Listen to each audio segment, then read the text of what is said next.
So as shadow cabinet, we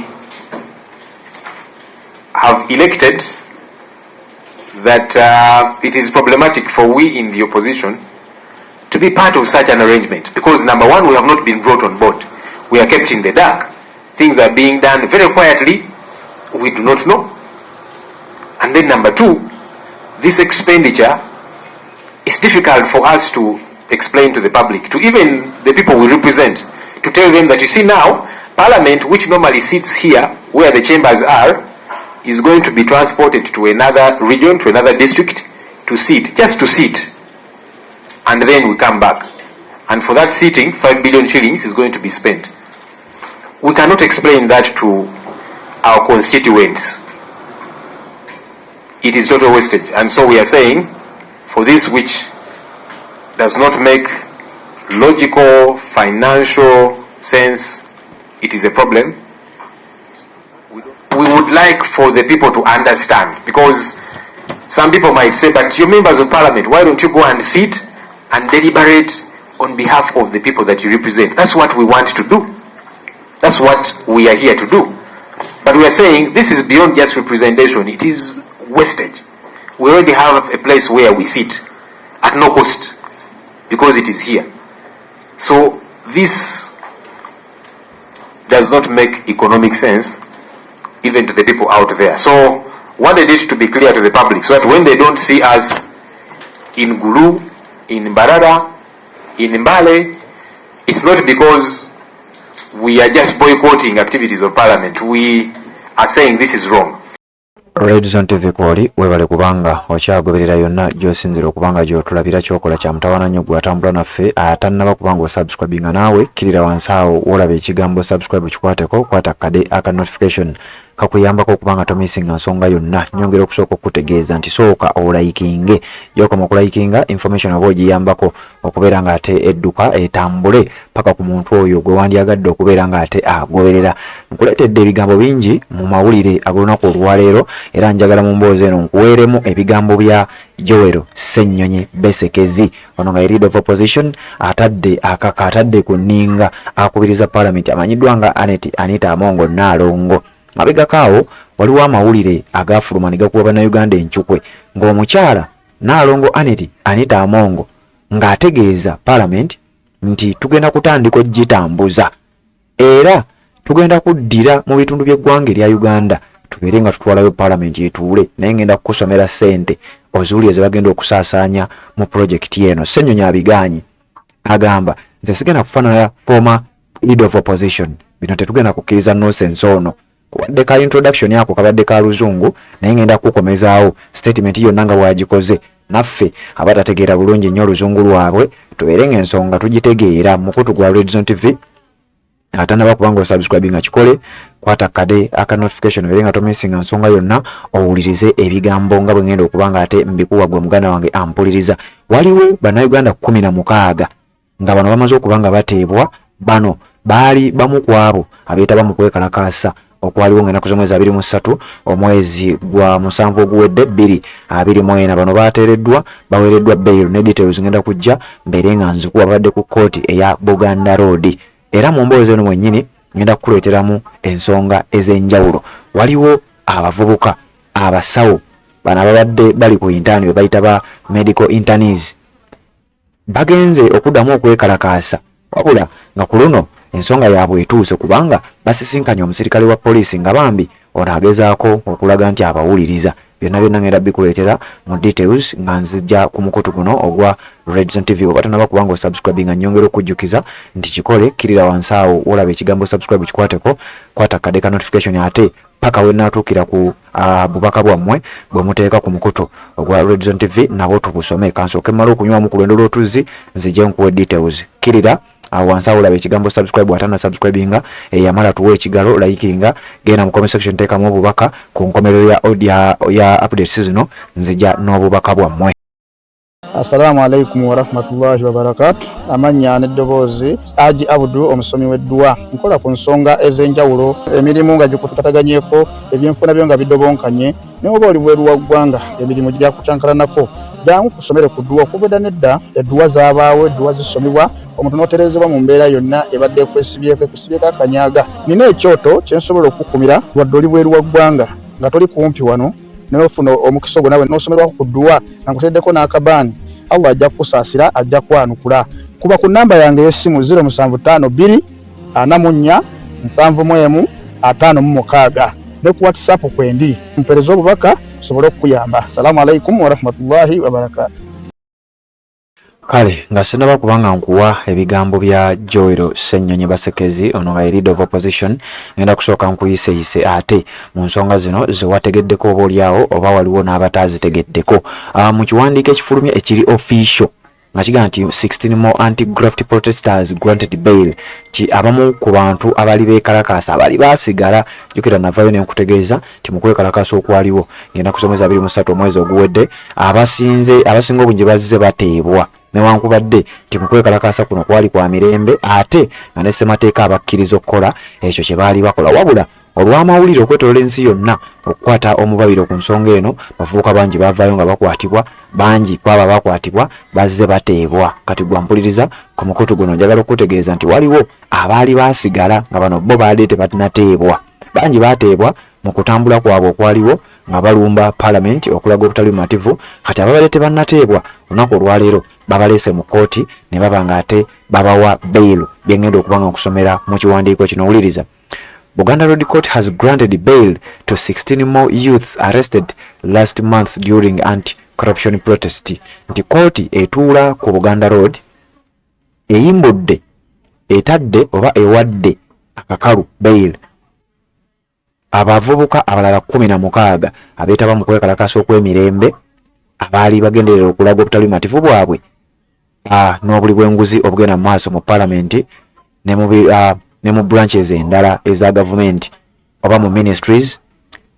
Grade 1 magistrate Sanula Nambozo released each of the 16 on a 1 million Ugandan shillings non-cash bail and each of their sureties 50,000. Oliriza.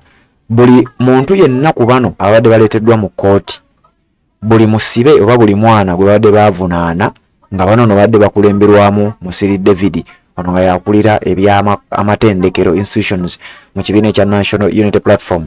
Nti ku bano bonna ababadde baleeteddwa mu kooti buli omu bamusalidde okusasula akakadde nga si kaabuliwo era n'ababeeyimiridde nga buli muntu alina okuleeta emitwalo 55 era nga naye si gyabuliwo. Sente zino oba ziba ziragawa awo nze naawe tujja binoonyerezaako tujja bikuwa naye nga bibadde mu kooti eya Buganda Road. They were stopped from engaging in any violent actions. Nti era mu bimu ku bukwakkulizo bwe babawadde nga bamaze okuba nga babategeezeza nti ku mwenna tetuddamu okulabako n'omu ng'addamu okwenyigira okwetaba oba okulabikira mu kikolwa kyonna eky'okwekalakaasa. Bano bakiyita violent actions newankubadde bintu bya mirembe. Case has been adjourned to September 9th. Nti era omusango ogwo oluvannyuma lw'ensonga ezo baguyimiriza oluvannyuma lw'okubawa bail. Kooti esazeewo bakomewo ennaku z'omwezi 9 omwezi ogw'omwenda baddemu bawulirwe kubanga bano okubawa bail kitegeeza omusango mu kooti gusigadde gukyatambula. The 16 together with others who have since been granted bail were arrested by police during protests against corruption in parliament by youth. Chokwekala abantu bano bonna abakwatibwa mu kwekalakaasa okwaliwo bwe baali bagenda ku parliament okulaga obutali bumativu bwabwe. Songa bwe zityo bwe ziyimiridde olunaku olwaleero bateereddwa nga sinaba kubanga nkuwa ebigambo bya leader of opposition. Kooti era ezzeemu olunaku olwaleero neesala omusango nti okuwozesa abantu bano mu kooti z'amagye ng'ate ba civilian kino kimenya mateeka era ensonga evudde ku Akireo Kivumbi gwe baakwata bodyguard wa His Excellency Robert Kyagulanyi Ssentamu okubeera nti bamuwozeseza mu kooti y'amagye n'ebirala ebifaananako bwe bityo. Mukutu gwa Red Zone TV atanaba kubanga osubscribinga njagala kukutegeeza nti kikole tubeere ng'ate tutambula ffenna. Kakati ku nsonga ya Honorable Joel Ssenyonyi olunaku olwaleero ku makya akoze press conference oba olukuŋŋaana lwa bannamawulire n'ayogerako nabo n'annyonnyola ensonga ez'enjawulo ze njagala okubanga nkutegeeza nga sinaba kubanga nkuwa ebigambo bya Joel Ssenyonyi ngenda kuzzaako ko emabega. mwaka guno gwennyini mu mwezi gwali gwa 5 Mei nga 17 amawulire gafuluma nga speaker akubiriza parliament akatiemudde era nga bannayuganda bamwewuunya nnyo n'okulaba nga ddala parliament kiki kyefuuse. Speaker yavaayo n'ategeeza nti tugenda kutandika okutambuza entuula zaffe eza parliament nti era tukkaanyiziza ku kino ssente y'omuwi w'omusolo ngenda gikugamba tugenda kutwala parliament mu bitundu bya Uganda ebyenjawulo ng'agamba nti bannayuganda abasinga batulaba bulabi ku TV kati twagala tugende nga tuteeseza mu bitundu ebyenjawulo era mu kino ng'ategeeza nti tugendagenda mu Eastern Uganda nga tutwala parliament tuteesezeeko mu Mbale Industrial Division nti era parliament bakkiriziganya nga bo ne batuula ku ekyo bagendagenda mu constituency eya Honorable Karim Masaaba tebannatuwa date gye bagenda mu Eastern Uganda nga bategeeza nti mu Buganda bajja kutambula parliament bagitwale mu kibuga eky'e Masaka batuule eyo bateeseze eyo mu kifo ky'okuteeseza mu lukiiko olukulu mu parliament weetuula gwambuliriza ku mukutu ogwa Region TV. N'ategeeza nti mu Western Uganda bagenda gitwala Embalala babeere nga batuuseza mu kibuga ky'Embalala ne mu Northern babeere nga bagenda mu ggulu parliament bagiteeke mu ggulu oba mu kye bayita ggulu lukiiko hall bateeseze eyo okusinziira ku Anita Amongo era nga kino kiraga nti baali bagenda kuba basaasaanya obutabalika 72 n'obukadde n'obuwumbi 103 mweno process bino nno nabyo ssente zafulumye ziri awo ze zino leader of opposition zaagambye ffe tetujja kukkiriza kwetaba mu kusaasanya ssente ya muwi wa musolo mu ngeri y'ekisirusiru bwetyo kuba nkugambye obutabalika trillions 72.130 trillion Uganda shillings era bano bazidraftinga mu national budget ng'agamba nti tukoye okubeera nga abantu baffe bannayuganda batulaba bulabi ku TV katutambule tugendeko gye bali tuteesezeeko eyo mu bitundu byabwe gwe ampuliriza ku mukutu ogwa Region TV kankuwa ebigambo bya Joel Ssenyonyi byayogedde bw'abadde ayogerako ne bannamawulire ku mukutu guno ogwa Region TV owulire naye ensonga nga bwazirambise era ye ategeeza nti nabo ng'aboludde oluvuganya lwakulembera kubanga leader of opposition kati abantu bakulembera mu parliament bategeezezza oba batudde wamu ne balonda ffe ebyo tetubigendamu bawanise emikono ti abakiwagira muliwa ti be bano abatakiwagira muliwa ti yeffe era ne basalawo tetugenda kugenda kwetaba mu kwonoona ssente ya muwi wa musolo nti nga tugenda tutuule mu bitundu by'eggwanga ebirala era kino bw'ati bw'ayogedde Joel Ssenyonyi ku nsonga eyo gwe ampuliriza ku mukutu ogwa Region TV. Tubayise wano nga Shadow Cabinet tero okutuula buli lwakubiri netwogera ku nsonga ez'enjawulo era olwaleero ezimu ku ze twogeddeko ne tugamba katubayite tuwayimuko namu muze muwulira nti parliament egenda kubeera n'entuula mu bitundu by'eggwanga eby'enjawulo okutandika ne Northern Uganda eggulu then Western Uganda Mbarara East Mbale ne wano mu Buganda. Ensonga eya parliament okutuukirira abantu nsonga nnungi ababaka okubanga tubeera mu bantu baffe ne tubawuliriza era bwe tumala okubawuliriza ensonga zaabwe ne tuziteesaako ne tukola ekisoboka kyonna okulaba nti ensonga ezo zikolebwako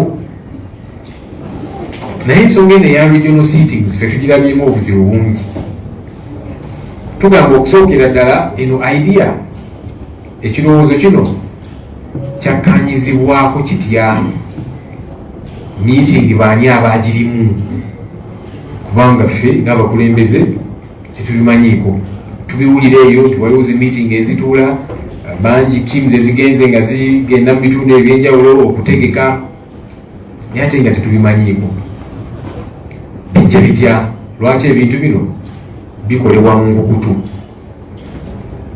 Ekirala ekyenkizo ku ntuula zino eza palamenti zebaagala zibeere mu bitundu by'eggwanga ebyenjawulo ze ssente zigenda okusaasaanyibwa ku buli lutuula. Tetutegeddeko nti buli lutuula tugenda kusaasaanyizibwako obuwumbi 5 eza Uganda buli lutuula nti kakati tuli Northern Uganda mu ggulu buwumbi 5 tunagenda Embalala obulala 5 tunagenda Embaale obulala 5 ne mu Central Region Luweero oba Masaka obulala 5 kakati nga twebuuza sente zino really kyamagezi nnyo okuzisaasaanya bwe tutyo kubanga wano tulina we tutuula bannayuganda ki kye baagala nti we tunaatuula wonna tugere ku nsonga ezibaluma era tuzikoleko tumegeshuwa nti bafuna obuweereza baagala ddagala malwaliro gaabwe baagala amasomero g'abaana baabwe bwe biga gakula baagala enguudo baagala buweereza service delivery naye kati bw'ogamba nti tugenda kukwata ababaka bonna 529 n'abakozi n'ebirala byonna okosi baminisita n'abalala tikakati palamenti tugenze tuli Mbalala tugenze tuli Gulu noba transportinga bonna lwaki munnayuganda oyo ali Embalala ali Gulu ali Mbaale abafunyemu kubanga tuba tusaasanyiza obuwumbi 5 titugenze Gulu naye bw'obuuza omuntu ali Gulu ajja kugamba nze kyenjagala ddagala mu Gulu Regional Referral Hospital Embalala ajja kugamba kyekimu tufite okusaasanya sente ezo twagala sente ezo zigule eddagala mu ddwaliro lyaffe zikole ku nguudo zaffe n'obuweereza obulala kyebaagala nate kakati ffe tusaze nti kati palamenti irina gye tutya okutransportinga tugende tuteesezeeyo tukomewo ate nga ne bwe tugenda ne tuteesezaayo lusigala lutwala lwa palamenti mu palamenti ababaka bokka be bateesa so kati bwe tunaabeera mu kitundu katugambe tuli Gulu yes bayinza okuyita LC5 chairperson maybe ne bakansala abatonotono bajja kubeera wali mu galare tebakkirizibwa na kuteesa mu paliamenti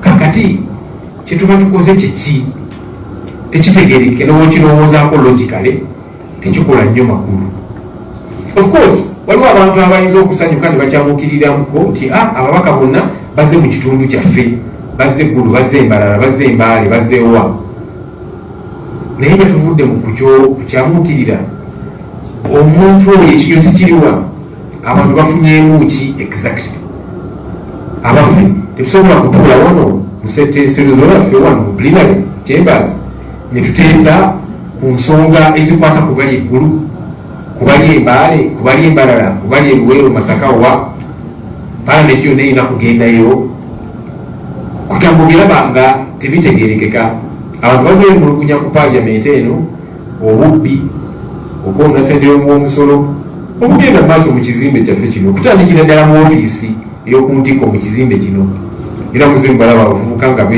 beekalakaasa mu mirembe kakati bwe beekalakaasa ku ekyo n'osalawo nti mwe mugamba tebirina makulu katubalage nti tujja zoononera ddala buwumbi 5 buli lutuula gye tugenda okutuula ne bakifunamu ki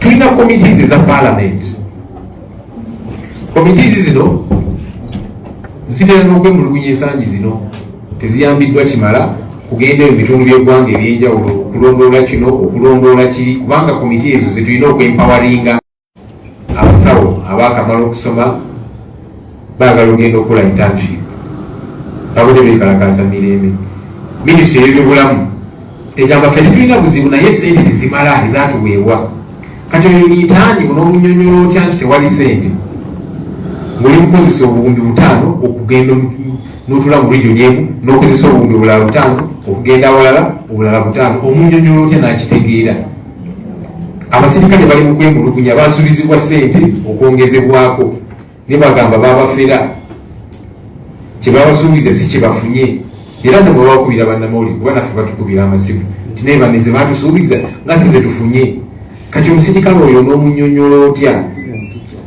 nti tewali sente owomusomesa olw'omunyonyola otya nti tewali sente ng'ate balaba tuli mu kuzikozesa mu kuzoolona mu ngeri etategeerekeka ye abaffe abantu abalaba obubbi obugenda mu maaso obanyonyola otya nti kino tekiri bukozesebwa oba olyawo okubbiramu sente kubanga byonna bikolebwa mu nkukutu ffe nga abakulembeze tebatuinvolvinze tetumanyi kikigenda mu maaso meeting zitulee mu nkukutu komitizi weeziri era abantu baze bagenda mu bitundu bino ebyenjawulo okutegeka naki naye kati ffe nga tetumanyiiko nze nkyogerako nti commission meetings ezirina okuteesa ku bintu bino n'okubiyisa kubanga birina ssente ezeetaagibwa tetumanyidde wezituula.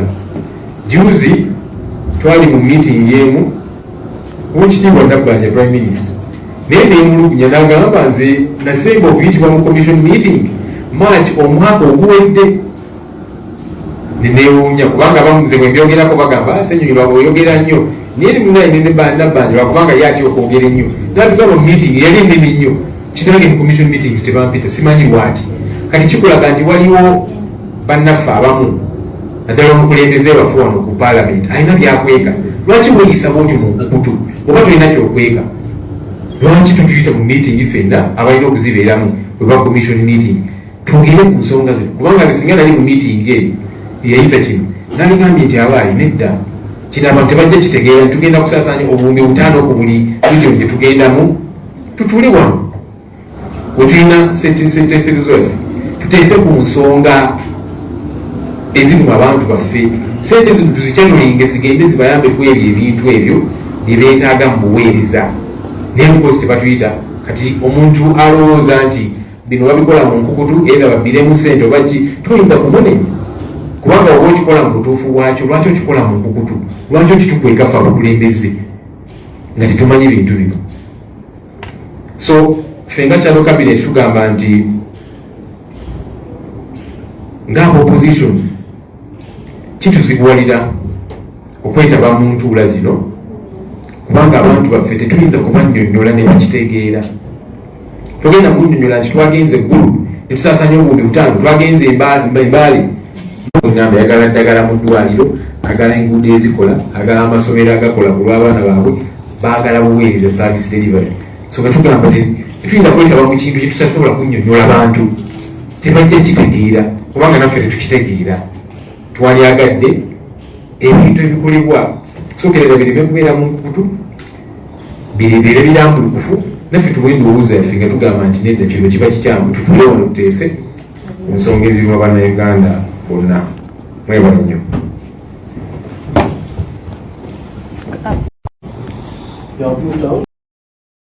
Yes, ebyo bye bibadde ebigambo bya Yoweri Ssennyonyi ku nsonga eza parliament egenda okubanga etambula bagituuze nga wenkugambye era nga nawe bw'owulidde abikunnyonnyola. Mukutu gwa Red Zone TV atanaba kubanga osubscribe nga kikole kirira wansi awo olaba ekigambo subscribe kikwateko kwata kade ka notification era nga tomissinga nsonga yonna. Kakati ku budde buno njagala kubanga nkuleetera obubaka bwammwe bwe musembyeyo okubanga muteeka ku mukutu ogwa Red Zone TV kubanga kino kye tukola nga sinaba kubanga mbaleetera obubaka bwammwe kamba iseeko wano nzije buli yataddeko message ke kadde wabula nyongera okutegeeza nti likinga kubanga yoko mu likinga information oba ogiyambyeko okubeera nga ate etambula. Assalamu alaikum wa rahmatullahi wa barakatuh. Amanya n'eddoboozi Haji Abdu omusomi w'eddua. Nkola ku nsonga ez'enjawulo emirimu nga gikutataganyeko ebyenfuna byo nga bidobonkanye ne oba oli bweru wa ggwanga emirimu gya kucankalanako jangu kusomere ku ddua okubeda nedda eddua z'abaawo eddua zisomebwa omuntu n'oterezebwa mu mbeera yonna ebadde kwesibyeko akanyaga. Nina ekyoto kye nsobola okukumira wadde oli bweru wa ggwanga nga toli kumpi wano n'ofuna omukisa gwo nawe n'osomerwako ku ddua nga nkuteddeko n'akabaani. Allah ajja kukusaasira ajja kwanukula. Kuba ku namba yange y'essimu 0752 44 71 56 ne ku WhatsApp kwendi mpereza obubaka sobole okuyamba. Assalamu alaikum wa rahmatullahi wa barakatuh. Yes, Red Zone TV mwebale kubanga mukyaliko kekadde ntandike n'ensonga. Waliwo wano Anonymous yatugambye ku nsonga ziri eza Vijje Jingo Vijje Junior ng'agamba boycott monowatch message etuuse Anonymous. Masaka ta anyway erinnya linnemye naye wale kubanga kwoli message etuuse kyonna kyokola kya mutawaana okubanga ate ogoberera. Julius Caesar agambye amu Jackson Sonis yonna gyosinzidde okubanga gyotuweereza agambye Jackias Sonis. Thanks for the information, bro. Big up, but can I have your WhatsApp number? My WhatsApp number is 0756081795. ojja kuba ate otufuna bulungi nnyo. 0756081795 bwatyo bwagambye bamwise Jack ya Sanis webale kubanga okyaliko message etuuse. Namako la Febe Namako la Febe webale kubanga nayo kwoli message etuuse webale goberera ate nobanga atoteekako n'obubaka alupa ntende webale kubanga nayo kwoli kyonna kyokola kya mutawana nnyo okubanga ogoberera alupa ntende. Beatrice Namasa webale kubanga nawe kwoli agambye free Akireo Kivumbi webale kubanga ogoberera. Waliwo Matovu nawe webale kubanga obeerako. Nasiwa France natugamba oyo Vijay Junior takimanyi nti abantu bakoowu lwaki yabatinkuula. Nasiwa France bwagambye. Wandege webale kubanga nayo kwoli kyokola kya mutawana nnyo message etuuse. Lukoma Nurudini webale kubanga nawe kwoli message yo etuuse. Nalwadda Hadija webale kubanga nawe ogoberera message yatuuse. Nalwadda Hadija natugamba twebale kubanga tumuweereza munaye nawe webale kubanga ate ogoberera. Sonko Matthew webale kubanga nayo kwoli osinziddewa okubanga ogoberera kyokola kya mutawana nnyo okubanga okyaliko. Tulyahebwa Alex obadde wabula naye kansubire oli bulungi nnyo kyokola kya mutawana nnyo. Kironde Edith webale kubanga nayo kwoli message yo yatuuse. Naluwa wa Shakira nawe webale kubanga ogoberera message yatuuse. Hasifa Habiba webale kubanga nawe ogoberera message yatuuse. Nenaye bale Caroline nawe webale kubanga oberako message yo yatuuse. Mukutu gwa Red Zone TV ne kweno message zano zemutaddeko zigenda kubanga ate zisomebwa mu updates zigenda kubanga ziddako. Red Zone TV kwoli sebambulide Patrick Nzemberawo tuziganye mu updates ziddako.